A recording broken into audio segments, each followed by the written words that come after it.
Concealed in the tall grass, Eves kept spraying, and the stars seemed angrier and angrier. The Anders man looked up and shook a fist at the sky. I can't believe this. All of my planning ruined by the stupid sun. A zombie pigman walked up to the Enderman. He was wearing a golden object on his head. Me lot, maybe we go now and come back. Why no yellow square thing? And the stars patted the pigman on the head. You're a careful run, he said. That's why I've made you a captain. So, the zombie pigman paused. We go back now? Of course. And the star voice crackled like lava. Gather the troops. Take them back. This was only means to the practice.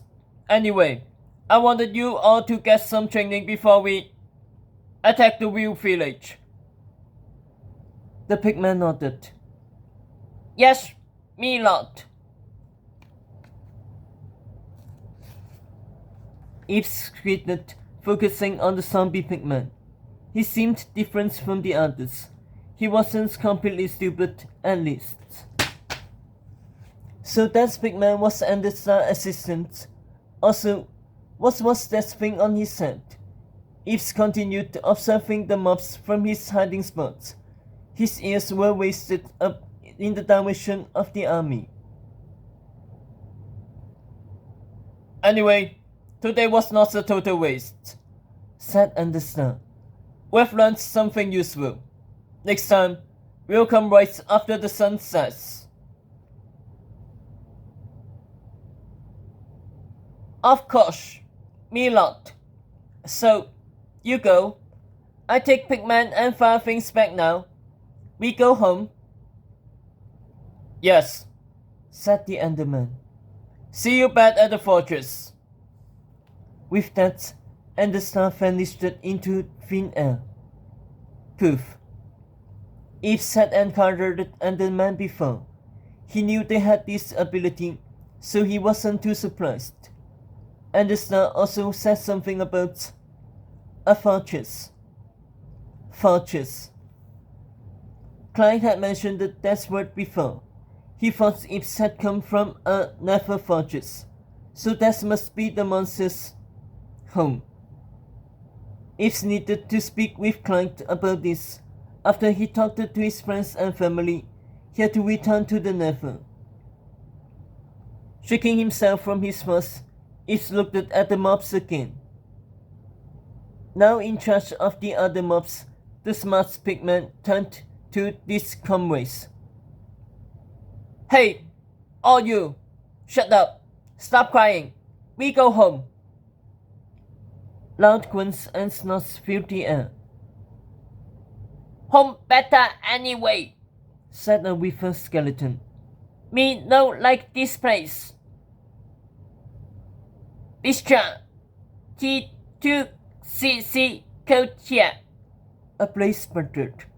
G go Xum WW1. Me happy. Ark. Beasts.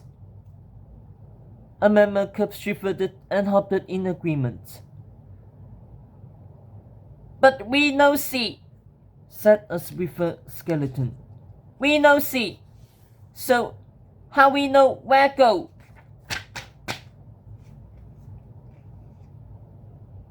I can see, said the smart zombie pigman. He pointed to the golden objects he wore on his head. Eves has seen humans wearing such things to protect themselves in a battle. So did that allow the pigman captain to see in the sunlight? He really was smarter than most pigman zombie. Follow me, he said. I take you home. All you. You see us. Me sing song. Okay. Thanks, Wack. Me so cold. Okay, we follow you, Wack. Yes, lead the way. Get me out of here. With that, the Captain Pigman whose name was apparently Rock, began singing.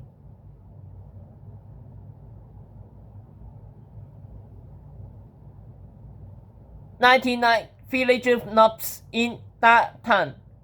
99 villager noobs. Smash one down into the ground. 98 villager noobs in that town.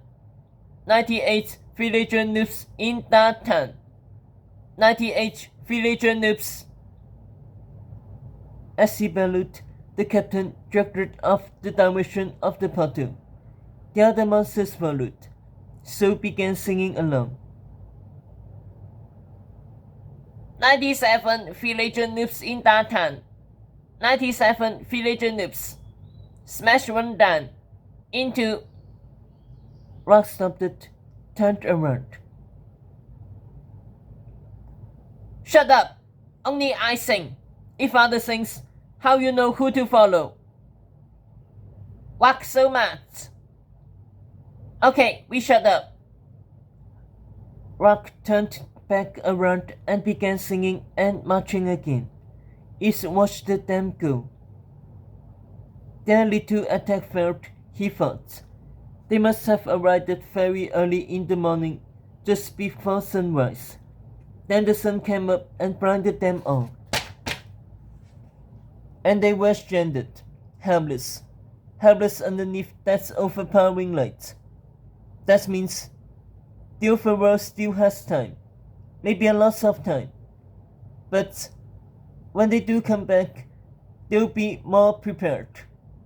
Maybe when they return, they'll all have those golden things on their heads, like Rock. Ives couldn't realize, of course, just how well hidden he was. In fact, as he remained motionless in the grass, he had become nearly invisible. With those and other thoughts, the kitten jumped down the hill. After he moved, he became fully visible again. 15 minutes later, Ives was standing outside the grove. It was where all of the cats lived. He could hear playful meows in the distance. Was that Tufty? Meows? He crept through the grass. He couldn't believe it. He was actually home. And he could see them now in the distance. His friends. They were playing some kind of game. "Hey, not fair," hissed the Tufty, glaring at Smells. "You always cheat." "I didn't cheat," she said. "You never said no peeking." "It's always like that," said Tufty. "You never said this. You never said that. I miss Ives.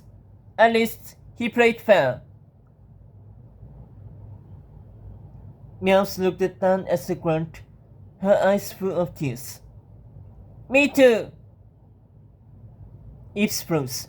They were still thinking about him. They were worried about him. But what would they think when they saw him?